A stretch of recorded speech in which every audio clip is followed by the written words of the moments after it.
Hello dear students, आज हम लोग magnetic effect of current chapter के एक बहुत ही इंपॉर्टेंट टॉपिक बायट-सवर्ट लॉ के बारे में बात करेंगे।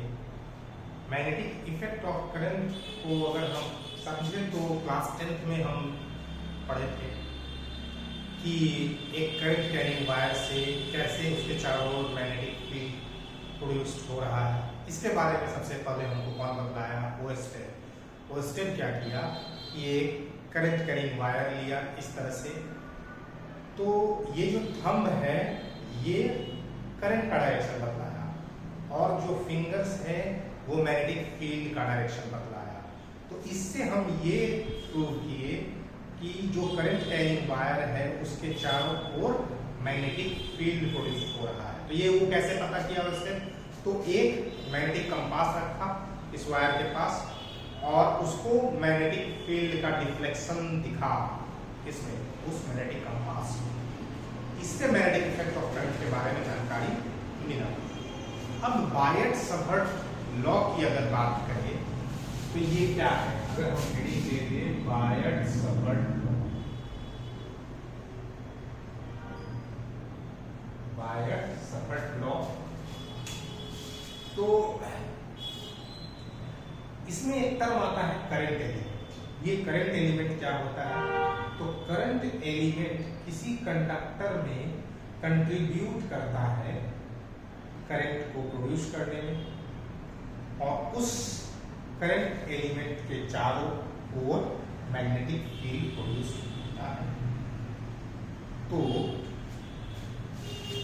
करंट एलिमेंट जो होता है वो, इसको हम BL से डिनोट करते हैं, ये कंट्रीब्यूट करता है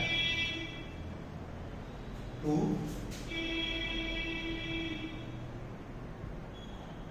करंट कैरिंग कंडक्टर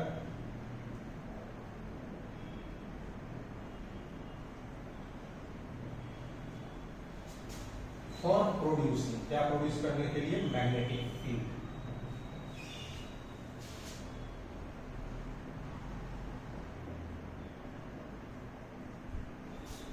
तो दो फ्रेंच फिजिसिस्ट थे बायट और सवर्ट। ये बहुत सारा एक्सपेरिमेंट किए और इन एक्सपेरिमेंट के आधार पे ये एक एक्सप्रेशन डिड्यूस किए जिसका नाम दिए ये लोग Biot Savart law.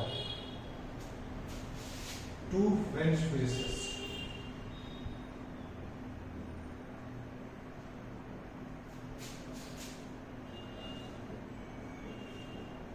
बायट and सवर्ट,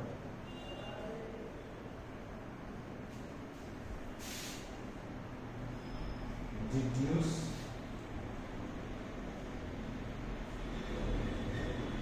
a law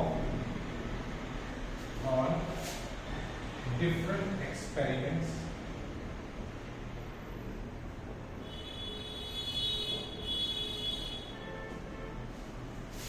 performed known as Biot Savart law.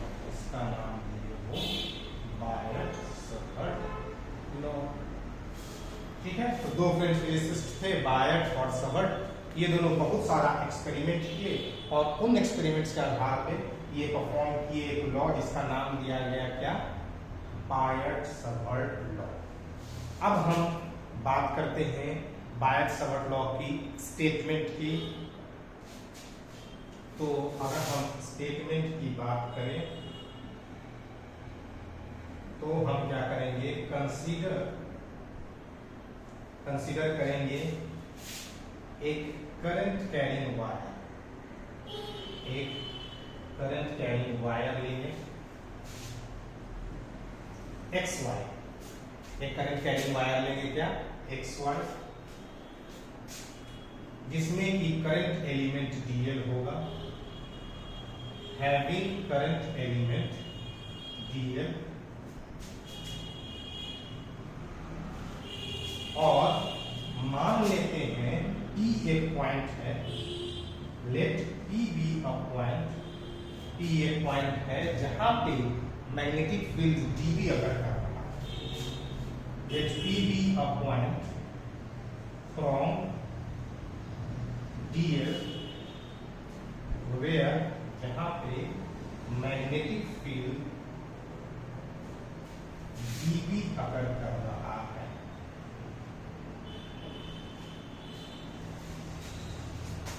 तो ये dB और dl के बीच का जो दूरी होगा उसको हम लोग क्या कहेंगे, r।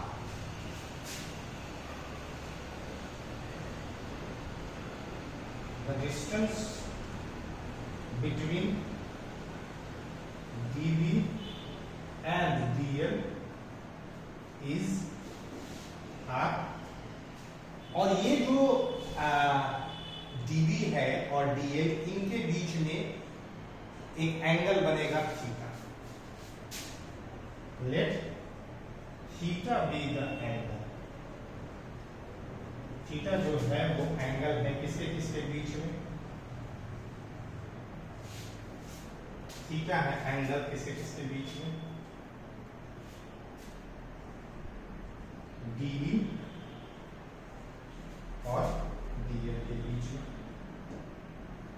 थीटा है एंगल dB और dl के बीच में। तो अगर हम फिगर ड्रॉ करें, मान लो ये फिगर ड्रॉ किए, इसका नाम हम x और y दिए, यहां से करंट I पास किया और ये पॉइंट को हम dl मान लिए और यहां से dB मैग्नेटिक फील्ड अकर कर रहा है इस पॉइंट पे, P पॉइंट पे, और यहां से यहां तक दूरी r। ठीक है, यहां से एक डॉटेड लाइन बना है। तो यहां जो एंगल वो अकर कर रहा है वो कौन सा है, ये एंगल जो है थीटा है। तो ये फिगर हुआ कि एक्स वाई से करंट जा रहा है, ये लेंथ लिए करंट एलिमेंट dl, इसके कारण मैग्नेटिक फील्ड dB प्रोड्यूस हो रहा है P पॉइंट पे, और यहां से यहां तक दूरी क्या है, r दूरी है। यहां तक आप लोग समझे। अब इसके आगे हम लोग देखते हैं क्या होता है। तो पहले हम लोग इसको इरेज कर लेते हैं, ऊपर के पार्ट को।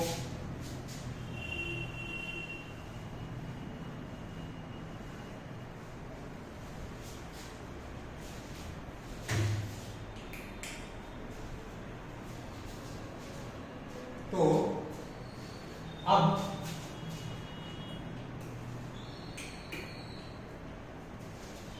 इसमें हम लोग देखेंगे क्या, इसमें हम लोग देखते हैं कि अकॉर्डिंग टू बायट-सावर्त लॉ, बायट-सावर्त लॉ के आधार पे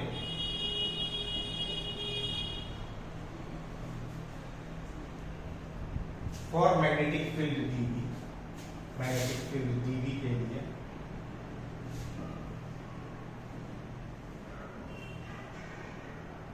पहला, ये मैग्नेटिक फील्ड dB जो होगा वो डायरेक्टली प्रोपोर्शनल होगा, मैग्नेटिक फील्ड dB जो है वो डायरेक्टली प्रोपोर्शनल होगा किसके, dl के, करंट एलिमेंट dl के। यानी dB जो है डायरेक्टली प्रोपोर्शनल हो गया किसके, dl के। को और यूज कर लेते हैं।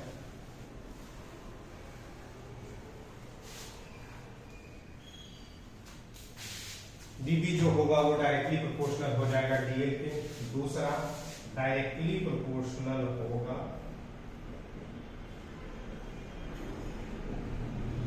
इसके करंट के I, यानी dB डायरेक्टली प्रोपोर्शनल होगा I के। इसको फर्स्ट मान लो, इसको सेकंड मान लो। तीसरा, डायरेक्टली प्रोपोर्शनल होगा साइन थीटा, डायरेक्टली प्रोपोर्शनल होगा साइन थीटा के, यानी dB जो है डायरेक्टली प्रोपोर्शनल होगा साइन थीटा के। इसको थर्ड इक्वेशन मान लो। और फोर्थ, इनवर्सली प्रोपोर्शनल होगा,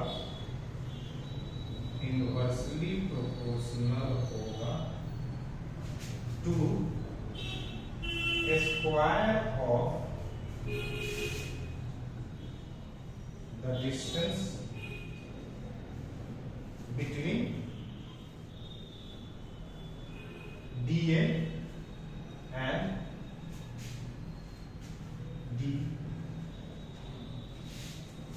डायरेक्टली प्रोपोर्शनल होगा। तो फोर्थ पॉइंट में हम लोग क्या देखें, इनवर्सली प्रोपोर्शनल होगा square of the distance between DL and DV, यानी डीवी जो होगा 1/r स्क्वायर के प्रोपोर्शनल होगा। तो इन सभी को अगर हम कंबाइन कर दिए फ्रॉम फर्स्ट, सेकेंड, थर्ड और फोर्थ, अब हमारे पास dv जो होगा वो प्रोपोर्शनल होगा i dl sin theta by r square के। इस प्रोपोर्शनलिटी को हटाएंगे तो एक कांस्टेंट डालेंगे dv equal to k i dl sin theta by r square. इस k को हम लोग बोल सकते हैं mu naught by 4 pi i dl sin theta by r square. ये हुआ हमारा बायट-सावर्त लॉ। इस म्यू नॉट का वैल्यू जो होता है, इसको हम लोग मैग्नेटिक परमिटिविटी कहते हैं, इसका वैल्यू होता है 4 pi into 10 to the power -7। इसको हम लोग म्यू नॉट को क्या कहते हैं, मैग्नेटिक परमिएबिलिटी।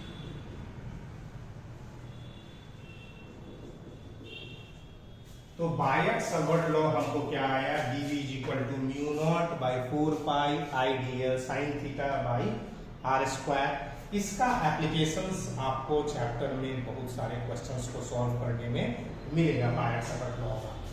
तो पहला क्या होगा बायट-सावर्त लॉ के अकॉर्डिंग, डायरेक्टली प्रोपोर्शनल होगा मैग्नेटिक फील्ड dv dl के, डायरेक्टली प्रोपोर्शनल होगा करंट एलिमेंट I के, करंट I के, डायरेक्टली प्रोपोर्शनल होगा साइन थीटा के, और इनवर्सली प्रोपोर्शनल होगा r स्क्वायर के। तो dv प्रोपोर्शनल हुआ dl के, dv प्रोपोर्शनल हुआ I के, dv प्रोपोर्शनल हुआ sin थीटा के, dv प्रोपोर्शनल हुआ 1/r स्क्वायर के। सबको कंबाइन किए तो dv प्रोपोर्शनल हो गया I dl sin theta by r square के। यहां से dv इज इक्वल टू आया mu naught by 4 pi I dl sin theta by r square. यही है हमारा Biot Savart law. Hope you like it.